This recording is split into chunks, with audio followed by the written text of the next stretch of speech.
Hi అండి. ఉడకబెట్టి పెట్టిన టమాటా పచ్చడి సంవత్సరం పాటు నిల్వ ఉంటుంది. దీనికి కావాల్సినవి ఇలాంటి పండు టమాటాలు 1 కేజీ తీసుకున్నాము. ఇలా ఉంటేనే పచ్చడి చాలా బాగుంటుంది. వీటినన్నిటిని ముక్కలుగా కట్ చేసి పెట్టుకోవాలి. మేము ఎప్పుడు కానీ ఉడకబెట్టే పెట్టుకుంటామండి.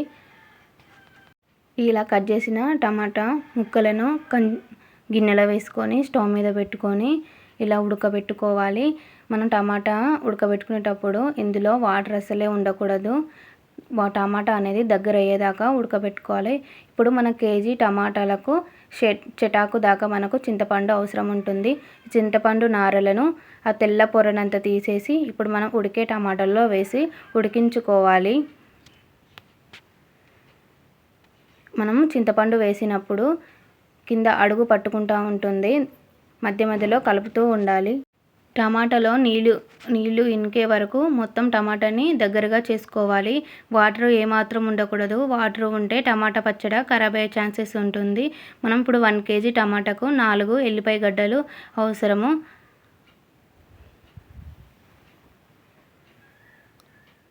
ఇప్పుడు టమాటా చింతపండు ఉడుకుతుందండి. ఇందులో ఏమాత్రం వాటర్ మాత్రం ఉండకూడదు. ఒకవేళ వాటర్ ఉంటే టమాటా పచ్చడి అస్సలే నిల్వ ఉండదండి. దగ్గరికి కావాలి.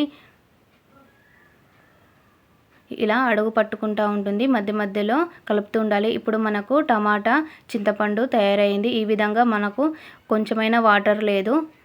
ఇప్పుడు మన స్టవ్ మీద గిన్నె పెట్టుకొని 2 చెంచాల జీలకర్ర, 2 చెంచాల ఆవాలు, కొన్ని మెంతులు వేసుకొని దూరగా వేయించుకొని పక్కకు పెట్టుకోవాలి. దీన్ని చల్లారినాక మిక్సీ పట్టుకొని పొడి రెడీ చేసి పెట్టుకోవాలి. నేను కేజీకి చెప్తున్నాను కొలత. మీరు ఎన్ని కేజీలైనా ఇలా చేసుకోవచ్చు. ఇప్పుడు మనం తాలింపు రెడీ చేసుకుందాము. స్టవ్ మీద గిన్నె పెట్టుకొని ఒక 150 గ్రామ్స్ వరకు 100 గ్రామ్స్ వరకు ఆయిల్ పోసుకోవాలి. అందులో కొంచెం ఆవాలు, జీలకర్ర, ఎల్లిపాయలు, ఎండుమిర్చి వేసుకొని అవి వేగినాక తాలింపు అనేది పూర్తిగా చల్లారాలి.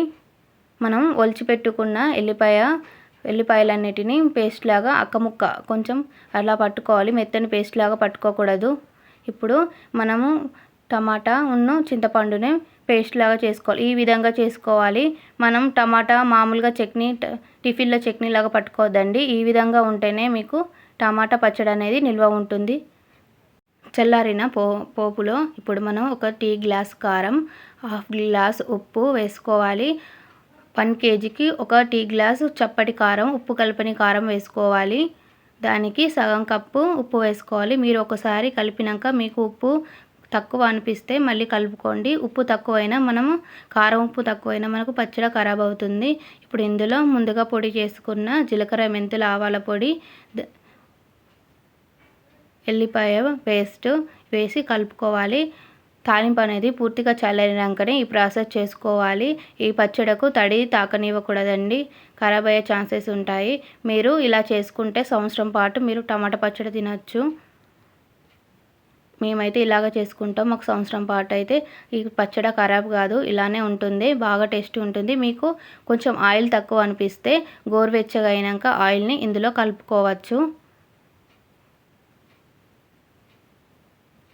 మా అమ్మ ఇలానే చేస్తుంది. మేము ఎలాంటి వరుగులు లేకుండానే ఇలానే చేసుకొని తింటాం. చాలా బాగుంటుంది.